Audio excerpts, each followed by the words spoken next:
Every time I talk about this plant, it makes me think of the YouTube channel Heart Leaves.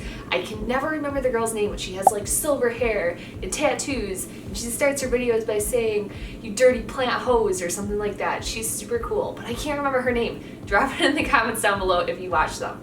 Absolutely love their channel. Hey, what's up you guys? I'm Caitlin from Leave Me Alone Plants, and today we will be talking about the Heart Leaf Fern. Now, typically when I see ferns at the store, I run the other way because let me tell you, the humidity in my house is not that fantastic. So typically not a plant that I do super well with, but honestly for me so far, this particular fern has not given me too much problem. So if you are looking to get one of these plants, or if you already have one of these plants, then keep on watching and we will get into how to keep this guy happy and healthy.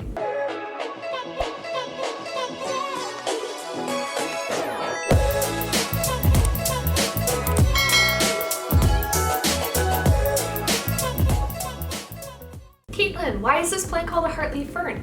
Well, let me show you. The leaves on this plant, obviously, as the name would suggest, look like little hearts. And yeah, they're absolutely adorable and irresistible, which is why, like I said, even though typically I'm not a fern person, when I saw this plant in the store, it ended up coming home with me. Now these plants are native to Southeast Asia, and like so many of the plants that we discuss on my channel, this plant is an epiphyte. Now, if you've watched my videos before, then you know this whole show and dance, but if you are new here, first hit that subscribe button down below. And what an epiphytic plant means is that it's a plant that can grow outside of a typical soil medium. So in nature, it might attach itself to a tree, to a rock, to a side of a cliff, whatever suits its fancy.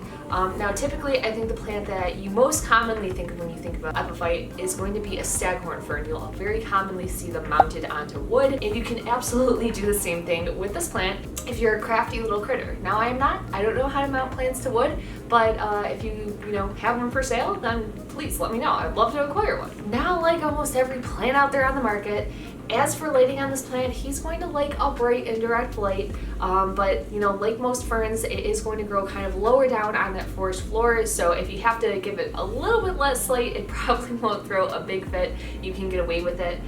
For me personally, I kind of give this guy a little less than a bright indirect light, kind of more of a moderate light, and he seems to be doing fine. He's been putting out a bunch of new growth, so if you have a lighting situation similar to that, you can probably get away with it with this guy. As for watering, like most ferns, they're gonna like a pretty moist soil. I really don't let this guy completely dry out. As soon as I start to notice that soil's drying up pretty good, that's when I tend to go in with my water. I did have one episode in my typical late watering fashion where I kind of let him go a little too long and he completely like flopped over. So if you notice that your plant is really drooping and sad, that is a likely culprit of what is happening there. But thankfully, really no harm was done in that situation. As soon as I gave him his water, he sucked it right up and he was good to go. Again, like most ferns, when you're reading online how to take care of these plants, it will mention that they are gonna like a higher humidity, and I'm sure that's true. I'm sure he would be thrilled if he lived in someone else's house who keeps it at like 80% humidity. That's unfortunately not the case in my house. My humidity typically runs about 30 to 35%, and so far he doesn't seem to be hating it. I mean, if you look at him, he doesn't have any browning on his edges. Really, no harm, no foul, I guess. I think that's the phrase. Is that what they say? Is that what the kids are saying these days? Now, if you have one of these plants and you want to give one to a friend, or if your friend has one and you want to steal it, the best way that you're going to be able to propagate this guy is really just through division. Unfortunately, ferns typically aren't a plant that you can do, something like a stem cutting. They are propagated or reproduced, and I'm not sure which one's the right word there, spores. And it's a process that is a little beyond my knowledge level at this point. I've never propagated a fern through spores. But what is unique about this plant, and I will bring it a little closer to demonstrate this, is that it actually has male and female leaves, which is really interesting to me. So the male leaves are going to be, and I might be identifying these incorrectly, but hopefully I get it right.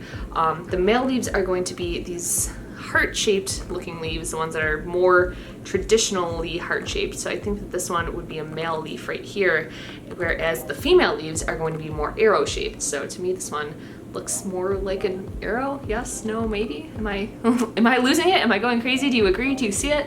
I don't know. Let me know down below. As for how big these plants can get when they mature, they can get about 6 to 10 inches, and if you see full mature ones, they're so beautiful. They didn't have any at the plant store when I had gone there, not like full mature ones. They just had these teeny tiny little guys. I got mine from Summer Winds in Arizona, one of my favorite nurseries. So Summer Winds, if you're watching, thank you very much. To me, one of my favorite features about this plant is the coloring. So, you know, from afar it might just look like a standard green plant, but what's really cool, let me get closer again, is it actually has, and I hope it will pick up on camera, the stems are actually black. I really like that coloring on plants. One that comes to mind for me is the is it the Anthurium? No, I want to say it's the Alocasia Regal Shield. It has these beautiful black stems. So, you know, very different look to it, but that's kind of what it reminded me of when I saw it. And even more so, I highly, highly doubt that my camera's gonna pick it up. This isn't really a macro lens, but if you can see right here, I think it might be picking it up. When these new leaves come in, the stems on them are actually like fuzzy, which is so cool. I love me a good fuzzy stem, so all the more reason to love this plant. Not to mention the fact that the leaves are just, you know, obviously they're heart-shaped, but they're very thick, they're very almost like textured looking.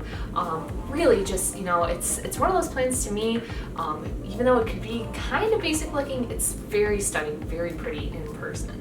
Now, fun fact about this plant: in ancient times, oh my god, I had a really hard time saying that word.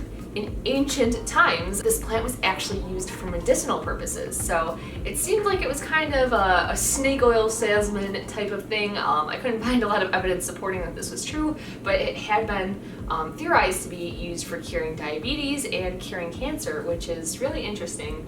I'm not really sure exactly what they were doing with it. I'm imagining probably grinding it up in some way and, you know, extracting oils or something like that, but nonetheless, I thought that was kind of a fun history behind this plant. Well, that is all I have for today on this gorgeous heart-shaped fern, but as always, if you had questions that I did not answer, please drop them in the comment section down below. You know I'll get back to you in a timely manner, get those plant questions answered. Don't forget to give this video a like if you enjoyed what you saw here, and if you did enjoy what you saw here, then please hit that subscribe button, because we've got videos coming out all the time, girl. Thank you guys so much for watching, and I hope to see you in the next one.